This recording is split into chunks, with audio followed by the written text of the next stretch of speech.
नमस्कार, जय हिंद, वंदे मातरम। दोस्तों, कैसे हैं सभी? उम्मीद करता हूँ बहुत ही अच्छे होंगे, स्वस्थ होंगे और अपनी पढ़ाई अच्छे ढंग से कर रहे होंगे। तो ये आप जैसा कि देख सकते हैं स्क्रीन पर, ये जो क्लास है रेलवे एएलपी स्टेज 1 का जो पेपर हुआ है 26/11/2024 को, उसकी ये क्लास रहने वाली है। 9 से 11 एएम के बीच में पेपर हुआ है। और पिछली क्लास में आप लोगों ने देखा था 25/11/2024 का शिफ्ट 3 का पेपर का सॉल्यूशन, मैथ के जितने भी क्वेश्चन पूछे गए थे वो मैंने आप लोगों को सॉल्व कराए थे बेहतरीन ढंग से, बहुत ही अच्छे तरीकों से। तो आपने क्लास देखी भी हो, मुझे बहुत अच्छा लगा, और लोगों ने उसको क्लास को पसंद किया। तो ये दूसरी क्लास है।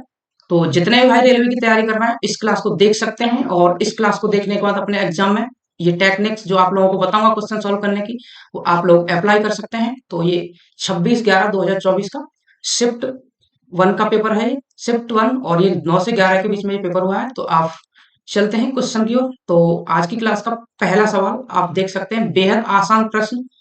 साधारण ब्याज का 10% वार्षिक साधारण ब्याज की दर पर कोई धनराशि कितनी अवधि में दोगुनी हो जाएगी? तो मेरे भाई, बहुत ही आसान सा प्रश्न है।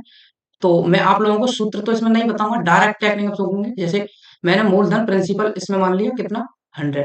मैंने प्रिंसिपल मान लिया भैया 100, और ये अमाउंट बन जाता है इसका दोगुना। तो इसका दोगुना आप तुरंत बता देंगे, 200 हो जाएगा, 200। तो यहाँ से यहाँ तक अगर परसेंटेज में देखें तो कितने परसेंटेज की वृद्धि हुई, तो बोलेंगे आप 100% की, 100% की वृद्धि हुई है। और ये यहाँ पर रेट दी हुई है हमें 10%।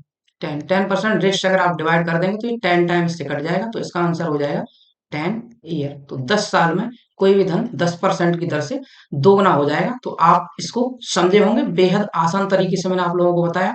तो इसका ऑप्शन नंबर पहला बिल्कुल सही आंसर है। तो आप लोग समझे होंगे। अब बढ़ते हैं अगले सवाल की ओर, नेक्स्ट सवाल। तो नेक्स्ट क्वेश्चन है दोस्तों प्रॉफिट एंड लॉस का। तो इस प्रश्न को हम सक्सेसिव मेथड से बनाएंगे। जैसे इसमें दिया हुआ है, ए बी को 20% के लाभ पर एक साइकिल बेचता है, और बी इसे 25% के लाभ पर सी को बेचता है। सी रुपए 1500 का भुगतान करता है, तो ए ने इसके लिए कितना भुगतान किया था? तो ठीक है, मान लो 20% 1/5 होता है, तो ए ने वो चीज 5 रुपए की खरीदी थी, और बी को उसने वो 6 रुपए में बेच दी होगी। तो ठीक है, बिल्कुल बेच दी होगी। अब बी ने क्या किया, उसको 25% के लाभ पर सी को बेच दिया। तो 25% 1/4 होता है, तो 4 रुपए की कोई भी चीज उसने सी को 5 रुपए में बेची होगी, तो बिल्कुल बेची होगी जी। तो आप इसको सॉल्व करेंगे, 5 से 5 भी कैंसिल कर ही देंगे, इसको भी डिवाइड कर लेंगे 2 से, तो ये 2 और ये 3। तो ए के लिए कीमत रही होगी इसकी 2, तो सी के लिए कितनी रही होगी 3, और 3 की ही वैल्यू प्रश्न में दी गई है 1500। सी के लिए कीमत 1500 रुपए दी गई है, तो एक का मान यहाँ से कितना आ जाएगा 500 रुपए। तो हमें बताना ए की कीमत 2 से आप गुना कर देंगे इसमें 500 में, तो ए को वो वस्तु 1000 रुपए में मिली होगी। ए के लिए उस वस्तु की कीमत 1000 रुपए रही होगी, जो कि चौथे ऑप्शन दिया है। तो डी बिल्कुल सही हो जाएगा। तो आप इसको बहुत अच्छे से समझे होंगे। एक और तरीका मैं आप लोगों को इसका बता देता हूँ। जैसे ए, बी और सी 3 व्यक्ति थे, तो मैं मान लेता हूं कि ए ने वो वस्तु 100 रुपए की खरीदी थी, 100 की। तो उसको 20% के लाभ पर बी को बेचेगा, तो 20% 100 का 20 होता है, तो 120 रुपए में बेच देगा वो, ये बिल्कुल बेच देगा।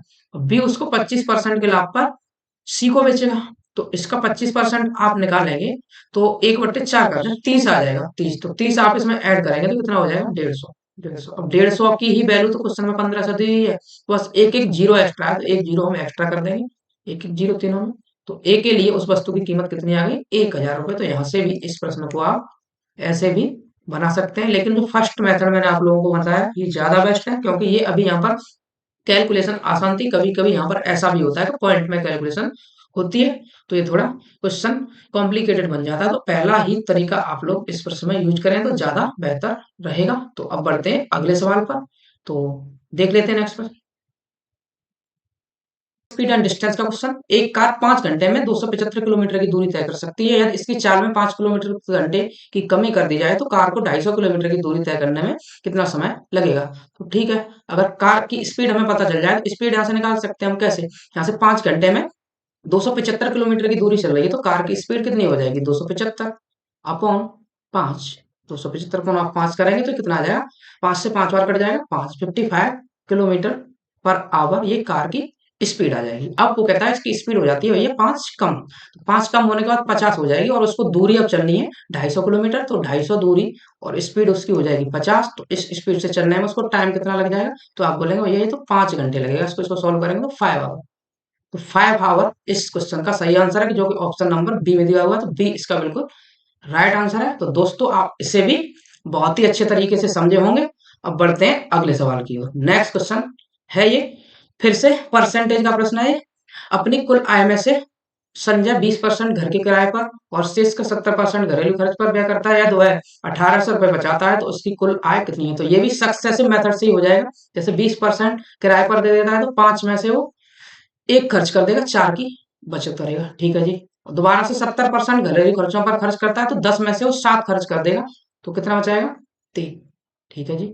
तो इसको आप छोटा भी कर सकते हैं काट के, इसको 2 से काट दें और इसको 5, 2 से 5 बार।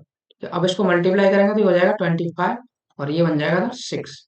तो क्वेश्चन में 6 की वैल्यू हमें दी है 1800, तो 1 की वैल्यू कितनी आ जाएगी यहाँ से? 300। 300 आ जाएगी, नहीं आएगी?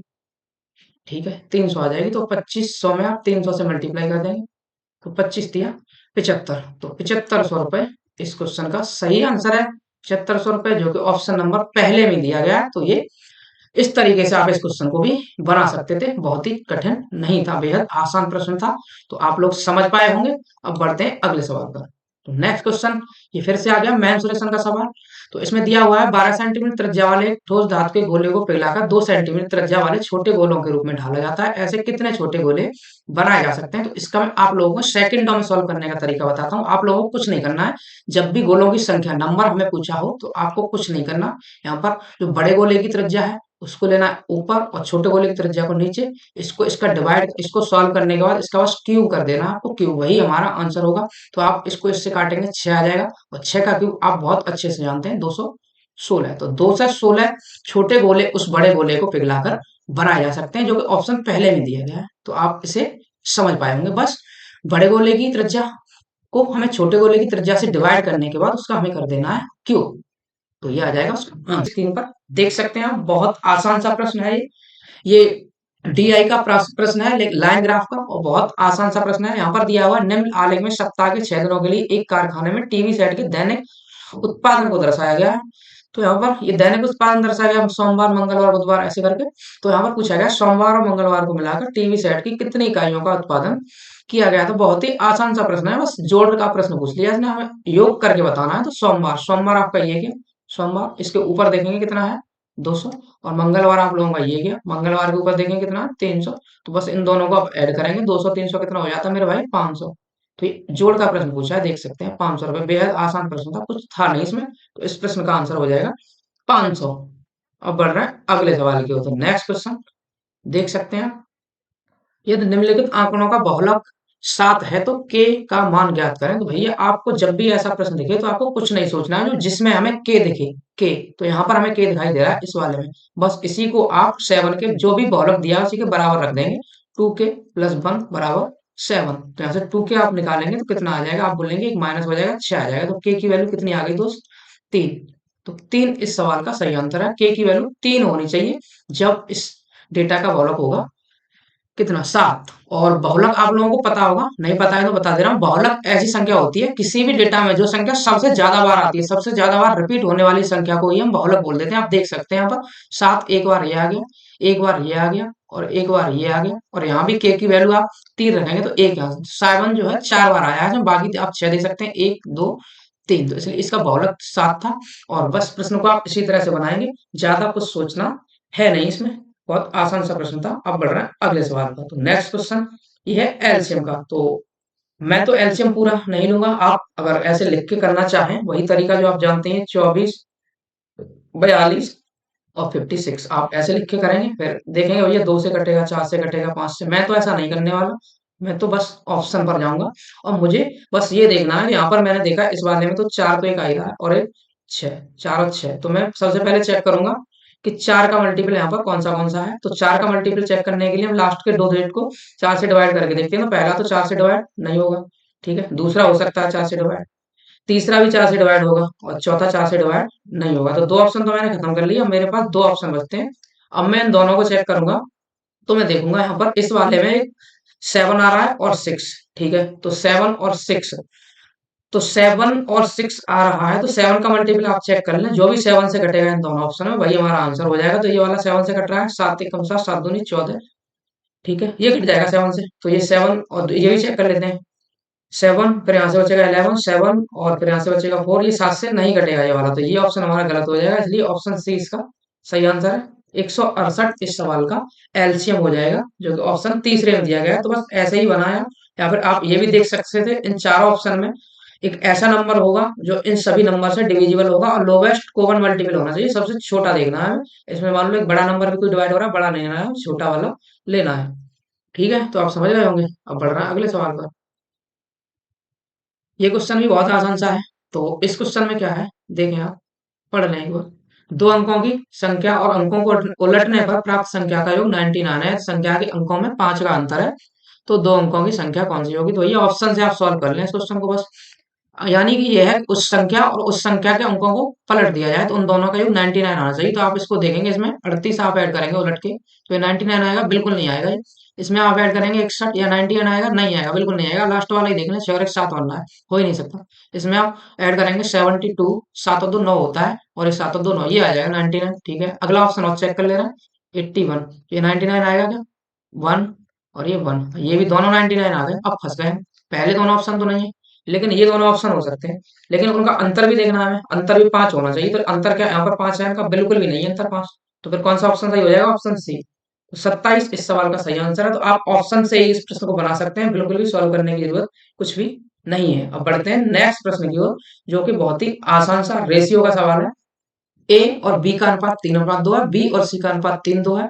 तो ए बी सी का अनुपात हमें बताना है, तो मैं तो भी ऑप्शन से ही करूंगा। अब भी से मैं चेक कर लूंगा यहाँ पर 3:2 का अनुपात है क्या? नहीं है, बिल्कुल भी नहीं है। पहले में 3:2 ए और बी में, पहला तो हो ही नहीं सकता। दूसरे वाले में भी नहीं है, क्योंकि इसका अनुपात निकालेंगे आप 2 और 1 का आ गया, ये भी नहीं हो सकता है। तीसरा चेक करेंगे, तो आप 2 से डिवाइड करेंगे, 3 और 2 का अनुपात यहाँ पर है, ठीक है। लेकिन यहाँ 3 और 2 का अनुपात नहीं है, इन दोनों बी और सी में 3 और 2 का अनुपात नहीं है, तो ये भी ऑप्शन नहीं हो सकता। एक ही ऑप्शन बच रहा है, जो कि है चौथा। तो यही हमारा सही आंसर होगा। आपको अगर नहीं लग रहा है तो आप चेक भी कर लो, जैसे इसको काट दोगे आप कितने से? 3 से, तो 3 आएगा और ये 2 आएगा, ठीक है। इन दोनों में 3 और 2 का हो गया, यहाँ पर 2 से काट देंगे तो ये भी 3 और 2 का अनुपात हो गया। तो इसका सही आंसर हो जाएगा 9:6:4। तो आप ऑप्शन से ऐसे बना सकते हैं, और नहीं आपको ऑप्शन से नहीं बनाना, आप बोलेंगे भैया हमें तो सॉल्व ही करना है, तो ठीक है, आप सॉल्व कर लो। सॉल्व करने के लिए आपको कई तरीके बता दे रहा हूँ, 2 तरीके बता देता हूँ लो। एक बात तो आप इसको लिख लेंगे, ए और बी का अनुपात 3 और 2, ठीक है। और बी और सी का इतना दिया है, उसके जस्ट नीचे लिख देंगे 3 और 2। अब कुछ नहीं करना है आपको, उल्टा एन बना देना है। यहाँ से ये ऐसे जाओगे गुणा करते हो और ऐसे चले जाओगे, तो 3 3 3 और 3 का 9 होता है मल्टीप्लाई, और 3 और 2 का 6 होता है, और 2 और 2 का 4। तो यही हमारा आंसर हो गया। एबीसी का अनुपात 9:6:4। एक ऐसे बना सकते हैं, अगर आप ऐसे नहीं बनाना चाहते हैं तो आप लिख के भी बना सकते हैं, जैसे ए बी सी। तो ए और बी में 3 और 2 का अनुपात था, यहाँ इसके नीचे लिख देंगे, इसमें भी 3 और 2 का अनुपात था। इस वाले 2 को यहाँ बिठा देंगे, और इस वाले 3 को यहाँ बिठा देंगे यहाँ, और इनका आपस में कर देंगे मल्टीप्लाई। तो 3 3 जा 9, 3 2 जा 6 और 2 2 जा 4। तो ऐसे भी आप बना सकते हैं। तो आपको जो भी मेथड अच्छा लगे आप उसे लाइक कर सकते हैं। तो मैंने आप लोगों को बता दिए, 3 मेथड से सॉल्व करा दिए ऑप्शन से, और 2 मेथड आप लोगों को ये बता दिए मैंने। जो भी आप लोगों को अच्छा लगे आप उससे इस प्रश्न को बना सकते हैं। बहुत ही आसान सा प्रश्न था, प्रश्न में कुछ था नहीं। तो अब बढ़ते हैं अगले सवाल पर। अगला प्रश्न देख लें, आप अपनी स्क्रीन पर देख सकते हैं, ये बोट एंड स्ट्रीम का एक बहुत ही आसान सा प्रश्न है। तो पहले थोड़ा सा मैं आपको कंसेप्ट इसमें समझा देता हूँ। जैसे मान लीजिए नाव की चाल यहाँ पर x है, x किलोमीटर पर आवर, और जो धारा की चाल है, धारा की चाल आप मान लेंगे 22 किलोमीटर प्रति आवर, ठीक है। तो अप स्ट्रीम में अगर हम नाव की चाल करें अप स्ट्रीम में, तो जो स्पीड होती है अप स्ट्रीम में हो जाती है भैया x माइनस बाई, मतलब कि नाव की चाल में से धारा की चाल को हम माइनस कर देते हैं। और यही अगर डाउन स्ट्रीम की बात करें धारा के अनुकूल, तो ये हो जाती है x प्लस बाई किलोमीटर प्रति घंटा। तो ये कंसेप्ट आप लोगों को पता भी होगा। तो बस अब इस प्रश्न में कुछ है नहीं। जो नाव है यहाँ पर हमें नाव की चाल 3 किलोमीटर प्रति घंटा दी हुई है। तो 50 किलोमीटर की दूरी उसको चलने में कितना समय लगेगा? अगर हम करें बात धारा की दिशा में, तो धारा की दिशा में 3 में हम धारा की चाल को ऐड कर देंगे, ये आ जाएगा। और धारा की विपरीत दिशा में 50/3 माइनस बाई। तो उसने दिया है जो धारा के विपरीत दिशा में टाइम उसको लगा हुआ है, वो धारा की दिशा के टाइम का 2 गुना है। तो इसमें 2 से मल्टीप्लाई कर देंगे, 50 से 50 इधर कैंसिल हो जाएगा ये। तो ऐसे आप इसको सॉल्व करेंगे तो 3 माइनस बाई, और 2 से इसमें मल्टीप्लाई हो जाएगा था, और ये 3 प्लस बाई। तो आप इसको सॉल्व करेंगे तो 6 हो जाएगा यहाँ पर, 6 और माइनस 2 बाई, और ये हो जाएगा यहाँ पर 3 प्लस बाई। तो यहाँ से बाई 2 बाई उधर चला जाएगा, तो ये हो जाएगा यहाँ पर 3 बाई और ये बचेगा 3। तो बाई का मान यहाँ से निकल आएगा 1। तो बाई बराबर 1, मतलब धारा की चाल मिल गई हमें 1 किलोमीटर प्रति घंटा।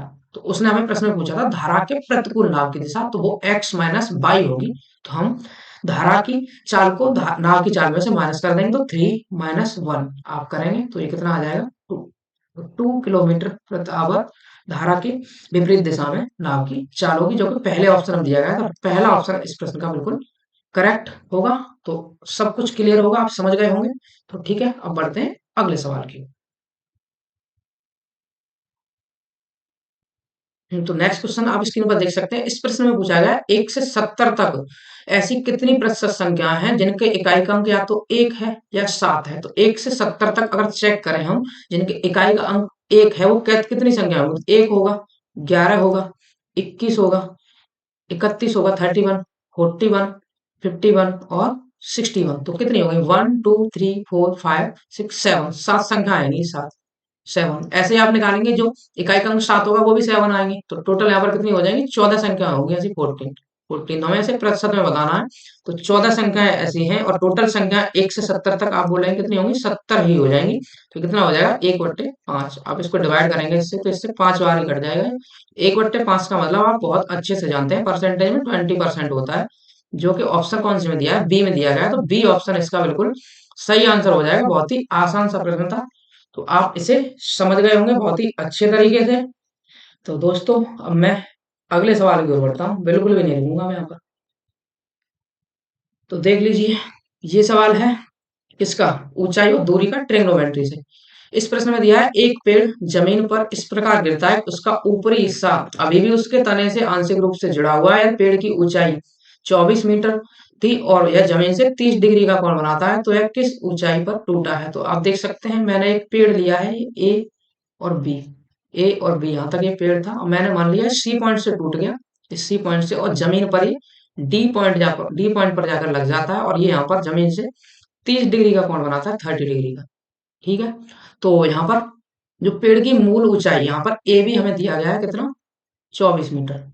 ए बी 24 मीटर दिया गया है। 24 ए से बी तक की टोटल 24 मीटर, ये वाली यहाँ से यहाँ तक की 24 मीटर दी हुई है पेड़ की ऊंचाई। ठीक है, तो उसने हमसे ये पूछा है पेड़ किस ऊंचाई से टूटा है। तो मान लिया भैया मैंने एक्स ऊंचाई से टूटा है ये, तो मैंने ए सी डिस्टेंस को एक्स मान लिया, ए और सी से एक्स। ठीक है, तो आप मुझे बताएंगे बीसी कितना हो जाएगा? तो बीसी भैया 24 माइनस एक्स बचेगा। तो बीसी और जो सीडी दोनों बराबर होंगे, टूटने वाला हिस्सा यहाँ से यहाँ तक लगा है, तो ये भी 24 minus x, CD 24 minus x. अब करना क्या है? इस ट्रायंगल में राइट एंगल ट्रायंगल बनेगा ये, तो इसमें हम लगा देंगे क्या? साइन 30। तो साइन 30 आप बहुत अच्छे से जानते हैं, लंब साइन 30 होता है परपेंडिकुलर अपॉन हाइपोटेन्यूज। साइन 30 की वैल्यू कितनी होती है? 1/2। तो इसके लिए परपेंडिकुलर होगा एक्स और हाइपोटेनियस 24 माइनस एक्स।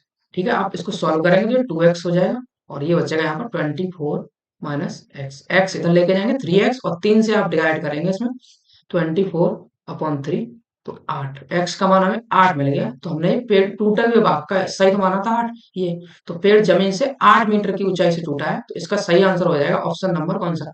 पहला, 8 मीटर की ऊंचाई से पेड़ है टूट गया है। तो आप इसे समझाओगे बेहद अच्छे तरीके से मैंने आपको समझाया। और छोटू आपको समझ आया?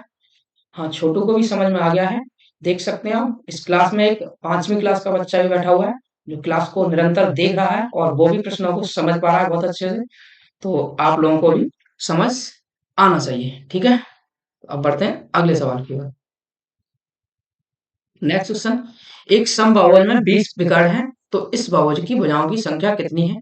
तो मेरे दोस्त, आप लोगों को समबाहुजों के विकर्ण का फॉर्मूला याद है? नहीं, नहीं याद है तो गलत बात है, आप लोगों को याद होना चाहिए।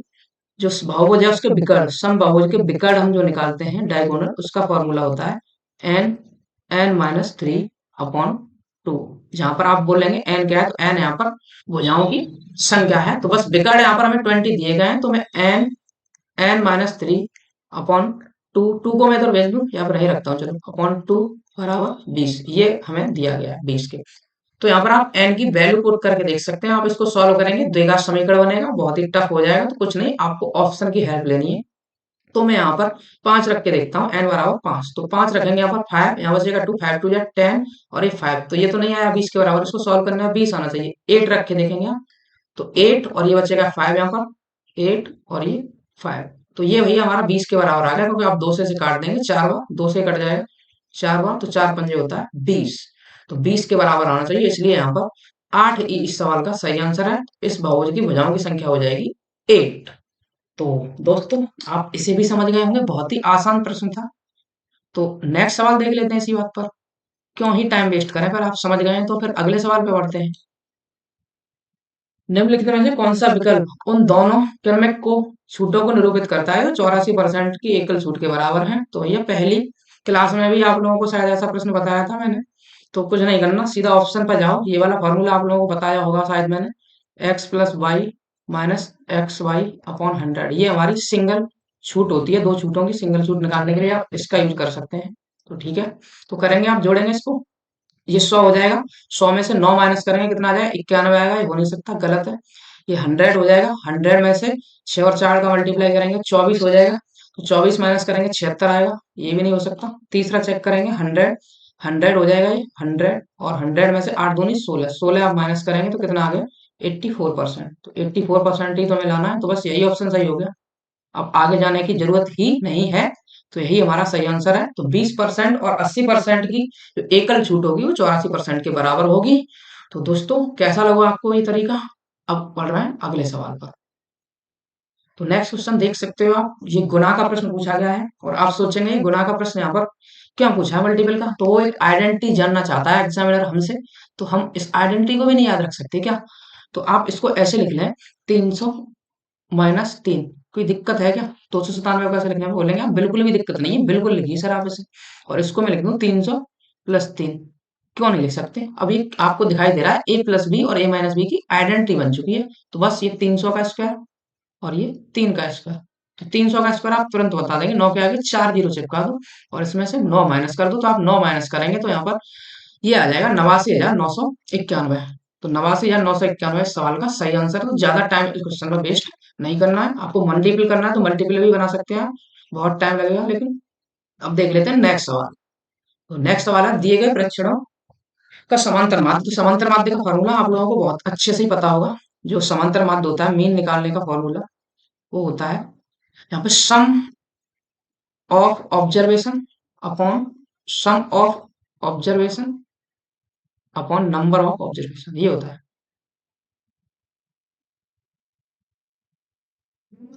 ठीक है, तो आप इसको सम करेंगे और कितने ऑब्जर्वेशन, 3 और 3 6 और 3 9, सबको जोड़ने के बाद हम 9 से भाग कर देंगे तो हमें आंसर मिल जाएगा। तो आपको जोड़ने का तरीका और बता देता हूँ, इकाई की तरफ से जोड़े आप हमेशा, तो 3 और 4 7 हो जाएगा, 7 5 12 और 6 18 और 7 25, 8 33, 33 और 9 42 हो जाएगा, 42 और 9 हो जाएगा 51, 51 और 9 हो जाएगा 60, तो 600 तो हमारा ये हो गया, और 3 और 9 12 और 9 21 और 9 30, तो 600 में 30 ऐड करेंगे आप तो ये 630 आ जाएगा। तो ऐसे ही आपको ऐड करना है और इसमें आप भाग कर देंगे 9 से, तो 9 से भैया 7 बार कट जाएगा और एक जीरो था, एक जीरो आ जाएगा, तो 70 इस क्वेश्चन का समांतर माध्य हो जाएगा, जो कि चौथे ऑप्शन में दिया है।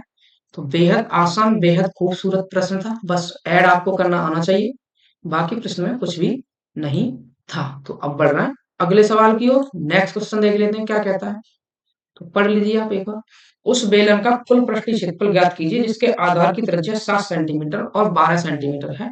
तो बहुत ही आसान लेवल के क्वेश्चन मेरे हिसाब से तो पूछे गए हैं, क्वेश्चनों में कुछ है नहीं, आप देख सकते हैं। तो ये फॉर्मूला बेस्ड क्वेश्चन है, हमें कुल पृष्ठीय क्षेत्रफल बताना है बेलन का, तो बेलन का कुल पृष्ठीय क्षेत्रफल आप लोग जानते होंगे 2 πr और h प्लस आर, बस इस फॉर्मूले में आप पुट कर देंगे, पाई की वैल्यू लगानी रहेगी क्योंकि पाई में ही आंसर दिया है।